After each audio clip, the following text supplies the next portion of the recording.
Welcome back to another episode of Spirit of an Athlete. I'm your host, Amanda Smith, and on this episode, I interviewed Sharon Donato, who started off as a competitive gymnast, dropped in there that she happened to do a marathon once, and then became a personal trainer, and now she's an integrative nutrition health coach. That's a mouthful. Now, if we just said it was a trauma-informed integrative nutrition health coach, that would really be a mouthful. But really, what you need to know is on this episode, we talk about food and how food can be traumatizing. And we talk about how Sharon works with her clients who are women experiencing habits that they need to unwind and want to change their life through diet. We also end the episode talking about brain spotting, which I'm going to have her back on the podcast so we can go deeper into that topic. So stick around till the end so you can hear what brain spotting is. Sharon Donato, thank you so unbelievably much for being on Spirit of an Athlete with me and sharing your journey from gymnast to health coach.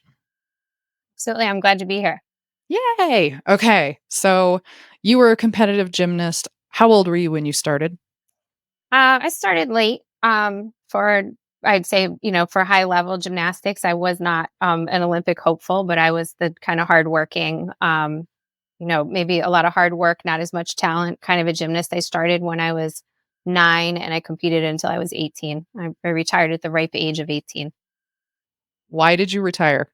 Burned out, getting injured. I was on the cusp of doing it in college. That kind of had always been the plan. And sometime around the middle of my senior year, I just recognized I didn't want to hang 4 years of my education on, going to a school based on a sport, with the fear that if I got hurt, back then you weren't really protected with, scholarships and such things. So I just I didn't want to hang my education on it. And I had a school close to home that didn't have gymnastics. So it, kind of became a no-brainer. Okay. We see this a lot in sports. I see this a lot in sports where you get to that point where it's make or break it time. We try and Yes. decide, okay, am I going to continue on? And what's the end game? Did you see yourself at 9 years old, 10 years old, going into the Olympics and doing gymnastics in Olympics? No, I was never at that level. But I could have had a solid college career. And I think when you're young, you think you're going to get a scholarship. That's, a lot of people, and parents included, think that that's, the holy grail, and that it's easy to do. I did have some opportunity, from the financial side with gymnastics, but I was just getting more focused on what I wanted to do with my life. And I had a school in my backyard that had, kind of what I wanted to do rather than picking a school because of my sport. Did they have club gymnastics? Could you have done They club? they did not. That we were really, and it's interesting because a lot of the schools that I was looking at, and they were more like D2 or Ivies, like that level. Um, they were all phasing out their gymnastics at that point too. So a couple of the places that were potentially on my list that I could have competed, I probably would have been there when they got rid of their programs. None of it's a guarantee. No, and even still, it's not a guarantee. I mean, I could go into my story, but that's another podcast episode. Right. What happened between 18 and deciding no more gymnastics to now becoming a health coach? What spurred you to become the health coach? Well, I went into athletic training. My initial goal was physical therapy. But at that time, that was right around the time when physical therapy became a master's degree. So I had to pick an undergrad, and I fell into athletic training, and I absolutely loved it. I had worked with, a couple different sports medicine professionals as an athlete who really impressed me with the way they helped me with such simple things that just were not common knowledge. So it really, I kind of got led to athletic training, and it's been a really long journey to get to health coaching. Just to be able to help people with this, to me, I don't understand how people don't know how the body works.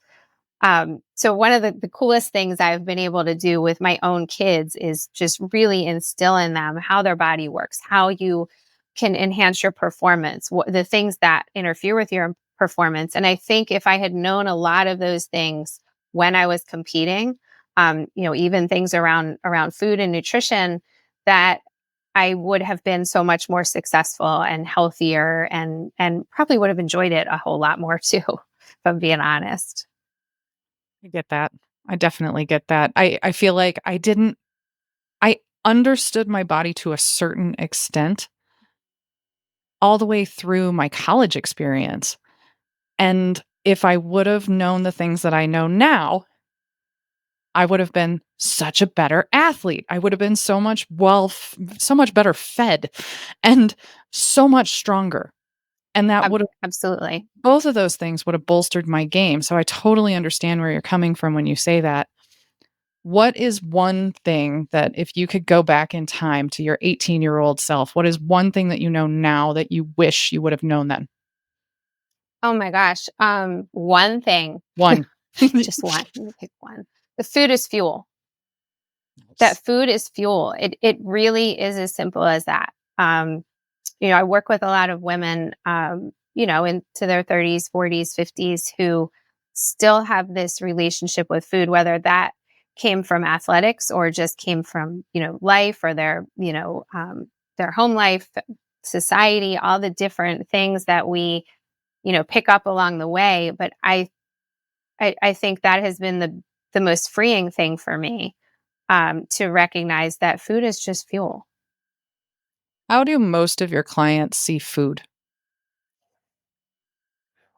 Something they have to control, something that has control of them. Um, I don't think they, in general, when I first start working with people, recognize how, yes, it's just fuel, but how powerful it is to make you feel better or worse. It's kind of our original medicine. And when we treat it with that type of reverence, but also recognize that it is truly just fuel. It goes in and it goes out, but it also builds us and supports all of our systems. And I think, um, I think it goes back to that, what I was saying a few minutes ago, that most people just they don't know how their body works. Yeah. It's sad but true. And, in high school and in elementary school and junior high school and in that formal education, they're trying to teach us. But how much of it are we actually absorbing? And do we really care then? I feel like there needs to be this, like, when you get into mid to late 20s, this education around all your body parts. That'd be so great. But I feel like we're also still learning about the woman's body in Oh, science. absolutely. Right? Absolutely. The men's body, we're still learning new things there too, but the amount of growth that we need to have in Mhm. terms of the woman's body being studied in science is lacking compared to men's in Yeah. major ways. Yeah, even things like sleep, everyone goes with a lot of the information we have is so outdated.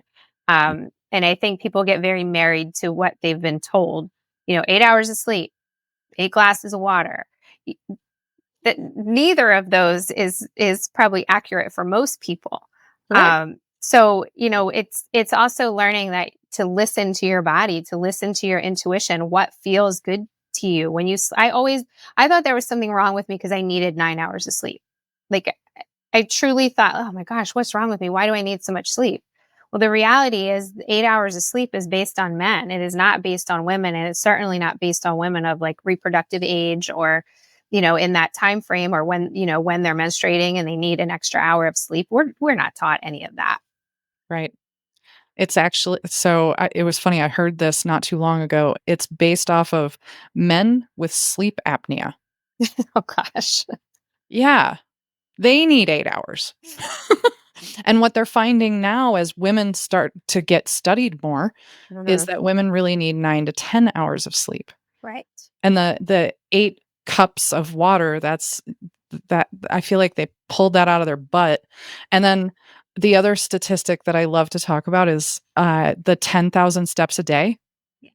That was based off of the pedometer's ability to get to 10,000 Oh, wow. only. There was no science behind that. Yeah. So, we're literally pulling numbers out of our butt, and people are subscribing to them and saying, Mhm. "Yes, that's the thing I need." Well, right, and frequently when you go to a doctor with an issue, that's the information that they're potentially pulling from, maybe. Um, Averages. and one of the things I love about health coaching is helping people, women in particular, to get back to their intuition of what feels right to me. Okay. Alright, how do you teach a woman intuition? Mm. Um, I do a lot of somatic work in getting back into your body, and when you're having a conversation with someone and they're telling you maybe something they're struggling with, maybe it's they didn't eat so great this week, and they kind of start to ramp up about how frustrated they are, and how this was their intention, and but this happened, and this ran late, and then I didn't have time to make lunch for the next day, and they kind of and to kind of stop them in their tracks and say, where do you feel that? Where are you feeling that in your body? What are you feeling? Like, well, my stomach kind of feels achy, and my throat feels tight, and my hands are tingling, and you just get them present in the moment. But a lot of times that intuition piece is, what do you what do you think you could have done differently? Or if you could do it again, what comes to mind? What solutions are there? Because I think so much is that habit and pattern. you know um so when people have goals around, say it's around their nutrition or their eating, they one slip up and they go all the way off. It's like they throw their hands up, because maybe if they can't do it perfectly, then they've failed. So it's kind of getting, it may not be specifically intuition, but it's getting them back to the present and where they're feeling that and what feels right and what doesn't feel right. And then intuition starts to kind of raise its hand, and then you see it and you hear it more, instead of this just kind of plowing through the way that we do. So what I've been taught, and you nailed it, is embodiment comes first. The body comes first. If we can sit in our body and feel what's going on in our body, then it becomes easier to tap into that higher knowledge, Mhm. Yeah. higher self, if we will. Yeah. But that starts to come easier. One of the things that I like to teach is kinesiology. Mm, So you stick your arm out, you ask a question, and then it stays up or it doesn't. But I mhm. do it the mom version where we snap, because, moms generally have something else in one arm. They're cooking, they're doing something with one hand. So they've got one hand free and they can snap. And if the fingers stay together, for me, this is how I've programmed it. If they stay together, it's true. And if they slip, it's false. But then you can Oh, also do numbers and stuff with it. So you're involving the body in the understanding. And this is one of the areas that I like to involve the body in, getting them to go, okay, am I really hungry right now? And ask it. Just the simple question. Just right, get the question out. right, And then get the body involved. Now we right. can tap in. How does my stomach feel? How does my chest feel? And if I need to, tap into kinesiology. Yeah. That's that's my tool for intuition. So I love that Yeah, that's you great. started with the body. Yeah, it's interrupting pattern. That split second can interrupt a pattern. And then, a lot of the piece is replacing a pattern with a pattern. I often tell people, you can't just break a habit. You've got to replace a habit with a healthier habit. And then you start to rewire the brain into something, a new pattern or a new way of, whatever that is. I love that. Yes, that pattern interrupt. Yeah. Yeah, so necessary. We do really think like computers sometimes. Yeah. When it comes to food, how often are you seeing trauma as part of the equation? Oh my goodness. Um, I'd say it's I don't want to say all the time. A lot of the time. A lot of the time. I mean, food really becomes, for a lot of people, it becomes the way that they kind of, I can't think of the word, like make themselves feel better. We've been taught that. We've been taught that from a really early age. Even, something like dessert gets taken away. when a Mm. child misbehaves. First thing you take away is dessert. We have all of this attachment and meaning attached to food, and there's good food and there's bad food. Well, there's not. It's more like choices. You're making a choice between this food and you're making a choice between that food. Is one of them, better nutritional value, or of course. But there's not a good food and a bad food. And I think we do that from a very young age. I've had a lot of people tell me that I think of the generation of cleaning the plate. Yes. I had a client once who she felt like if she didn't eat all the food on her plate, she was doing something wrong, even as an adult. And those are the type of you know patterns that they're just embedded. We're not thinking about it. It's Yep. just it's in there, and it's in your nervous system, and it's just how we react and what we do in that moment, without even thinking about it. Oh, it's just one more bite, and then we're stuffing a bite because you can't throw away food, which I don't like to throw away food either. But frequently, you're at the situation and someone's like, "Oh, I don't want the rest of this. Should I take it with me? I'll just eat it." Mhm.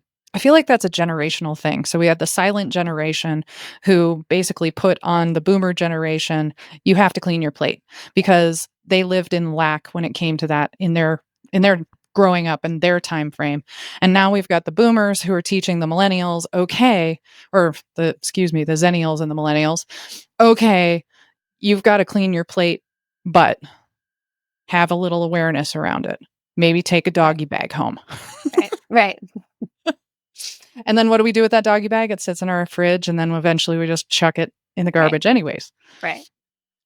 It's interesting to see how it shows up in good ways and bad ways, and I love that you brought up food is neither good nor bad.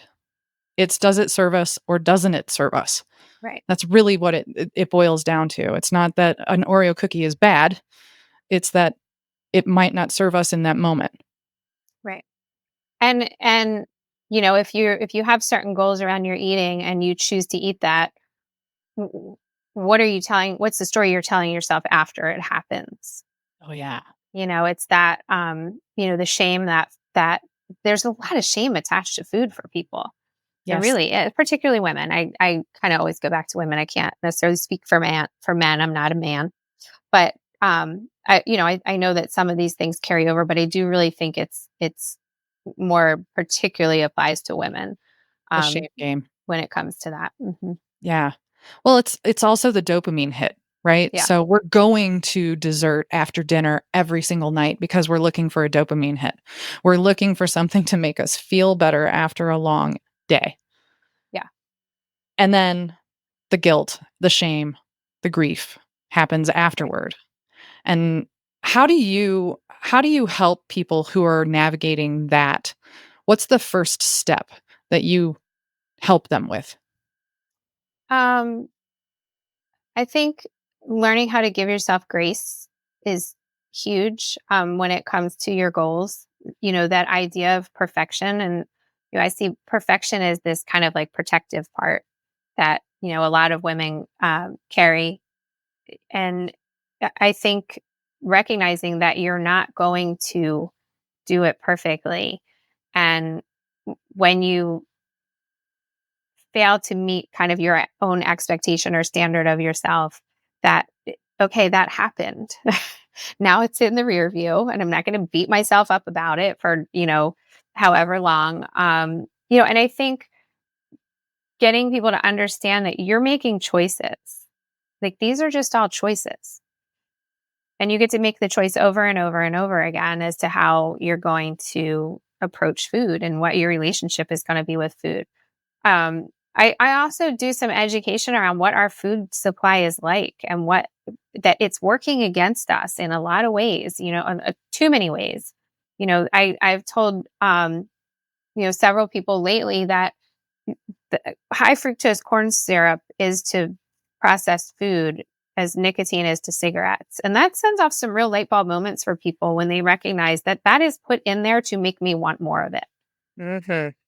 And when Mhm. that's kind of empowering when you tell people like there is kind of something going on here that they want you to keep buying this kind of food. And giving people hope that it's not suffering. When you stop eating foods that are highly processed or have a lot of unhealthy ingredients and chemicals in them, you lose the taste for them.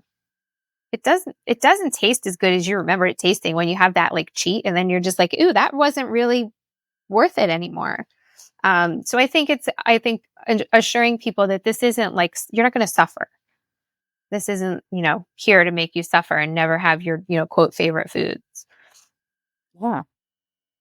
I was just speaking with Kathy Curry about how when we take processed sugar out of our diet, you can taste it and know, okay, that there's something wrong with that. That Yeah. doesn't taste right. But it takes getting there Hmm. and understanding, like, there's a different side to this world of sweets that Yeah. people don't understand. Yeah. Do you help them understand, like, there's different flavor profiles that you might fall into and help people categorize like that? Um, I guess I probably do intuitively. I hadn't really thought about it like that, but I do often ask people, are you a salty snacker? Are you a sweet snacker? What kind of things do you find yourself reaching for?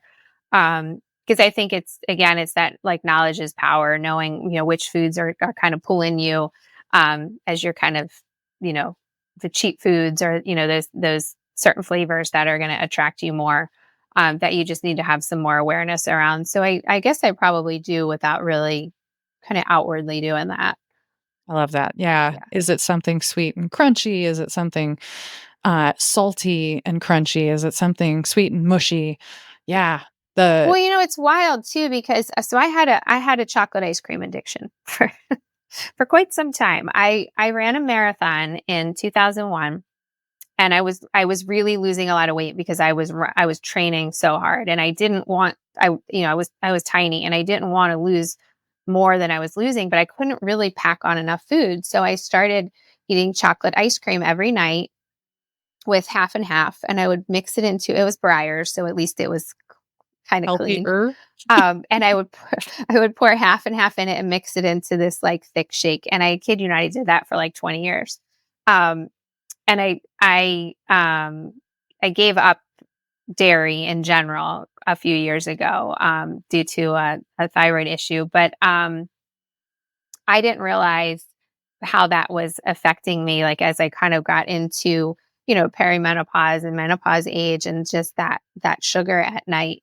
And, it kind of goes back to, food is medicine. And we've got to give it that reverence kind of that what I eat is absolutely going to have an effect on how I feel. And some of the things that I experienced as I guess symptoms, if you want to call it that, were neck up. It wasn't like my stomach was upset from eating dairy. There was nothing like that.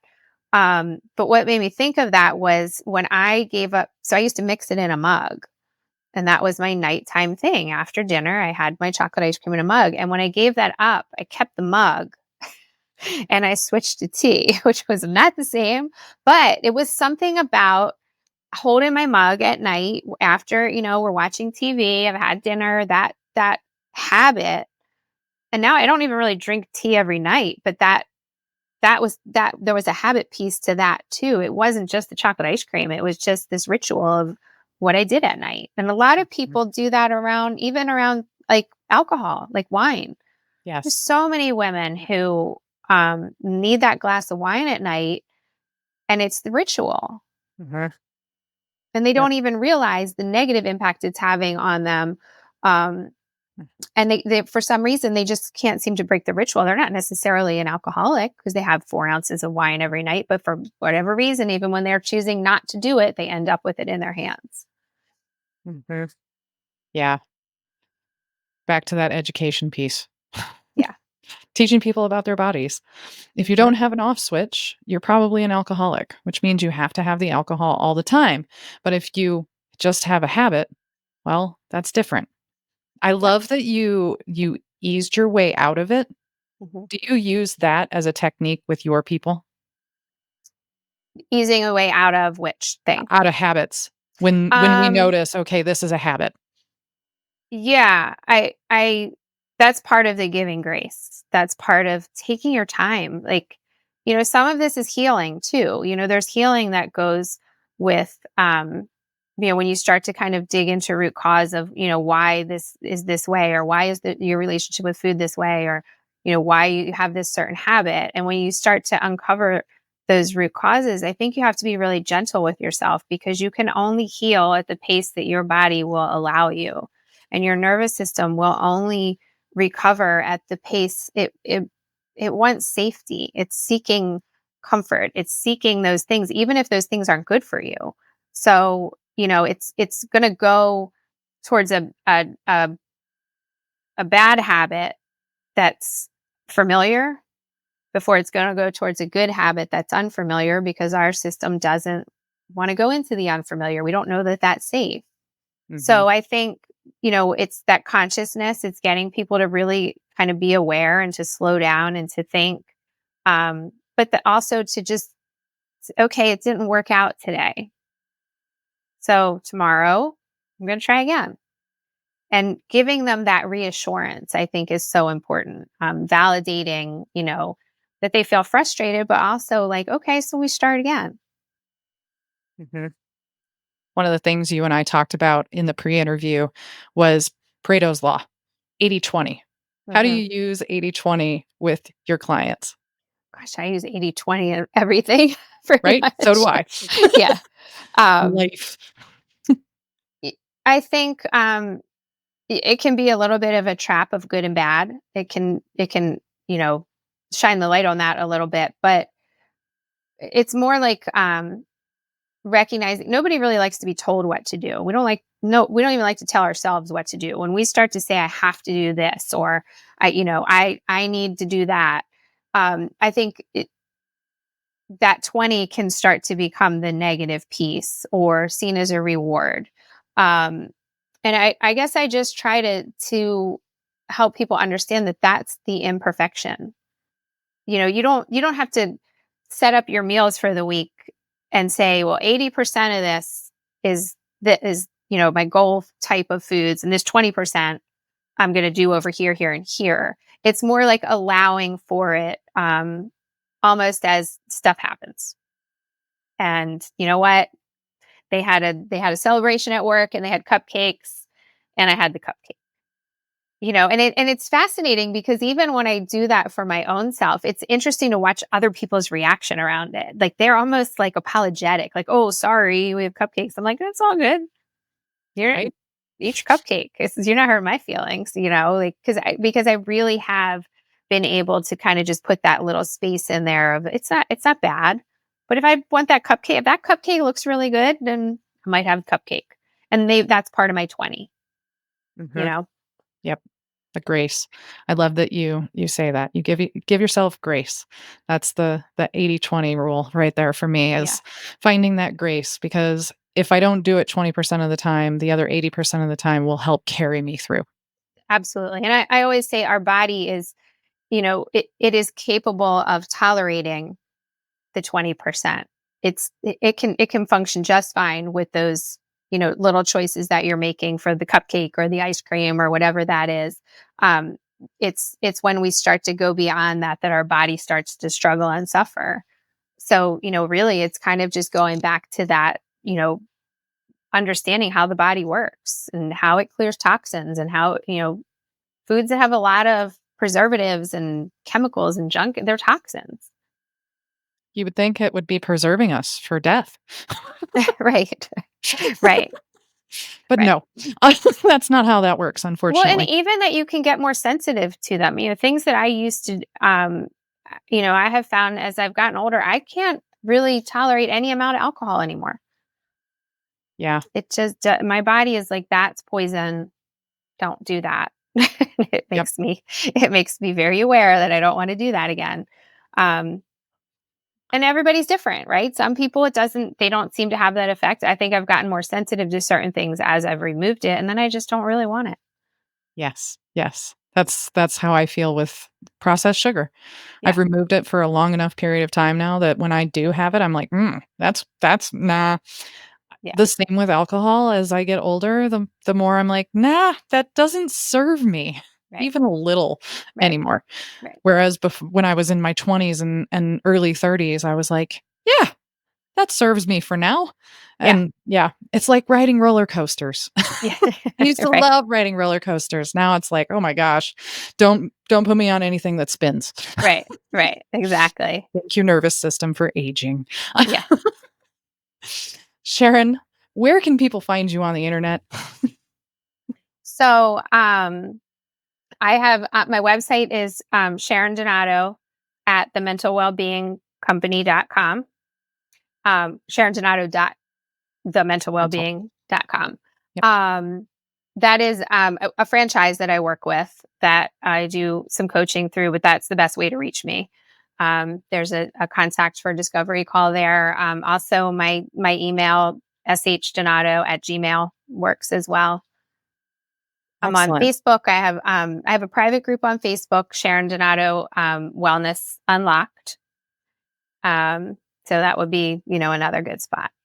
What do you guys talk about in your Facebook group? It could be anything. It could be anything. I do quite a bit around, nutrition, but also, patterns and changing habits and, just, it could be anything. It could be anything. Nice. I I always say love with that. athletic training as a background, athletic trainers are kind of a jack of all trades, master of none. And I sometimes tell people at this age, I'm a master of a few things, but there's just so many. It's, in that profession in particular, it could be anything. It can literally be anything. You're kind of that first line of defense for athletes, and then you have your scope of care, and then you help people to maybe find a direction from there if it's outside of your scope. Yep, exactly. You're offering a 15% discount. What is that for? If anybody wants to do some coaching with me, to just mention that they, heard the podcast and, they can get that 15% discount. I have a couple different programs, whether it's a 6 week every other week or once a week for 12 weeks. Are kind of my coaching programs to work one-on-one. I also do brain spotting, which that's a whole nother show in itself. But Yes, it is. Write but that down. yeah, like similar to EMDR, if people don't know what it is, it helps you to access points in your nervous system to rewire your nervous system, bypassing your thinking brain. So it's not counseling. You work around areas and around trauma. You're not really working on a trauma. Mhm. So it's, a lot of people say it's like EMDR on steroids. Ooh, But it's not like ripping the lid off of a box. You're not opening up trauma and poking at it. You're just helping your nervous system process through and kind of push it out of your system. So it works great with patterns and trying to break patterns. okay, we're definitely going to have another episode on that because that's worth a whole conversation It's on its fascinating. own. It is. It is. It is. And I don't discount therapy. Therapy is important. It is an absolutely critical piece of the puzzle. I think that adding another layer of something like brain spotting or of an EMDR, which is more commonly known in the United States, it's just another access point that doesn't. It's not re-traumatizing because you're not talking about it really. You're just working around it, and that's one of the things I love about it. And I incorporate it a lot into my one-on-one coaching. I love that. It goes back to the fact that we can move through stuff Mhm. starting with embodiment. Yeah, Start there. yeah, Allow the body to do the work. And then you don't have absolutely. to talk about it if you don't Mhm. need to. Yep, Love it. I love yeah. that. Sharon, thank you so much for being on here and sharing your Jill of many trades. And we're going to have another episode. Awesome. Yeah, it was great. It was great chatting. Thanks for listening to Spirit of an Athlete podcast. If you're struggling with your own gut issues and want more direction, you can get an initial body scan from Amanda at bodywhisperhealing.com. In 20 minutes, you can find out what's wrong, get clarity, map the path forward, and get on track to get back in your game. If this episode hits the spot, please let us know by rating, reviewing, and sharing it with a friend. Subscribe now to hear more inspiring stories from other female college athletes who overcame their health issues. Want more, Amanda? Get inspired by finding more at bodywhisperhealing.com.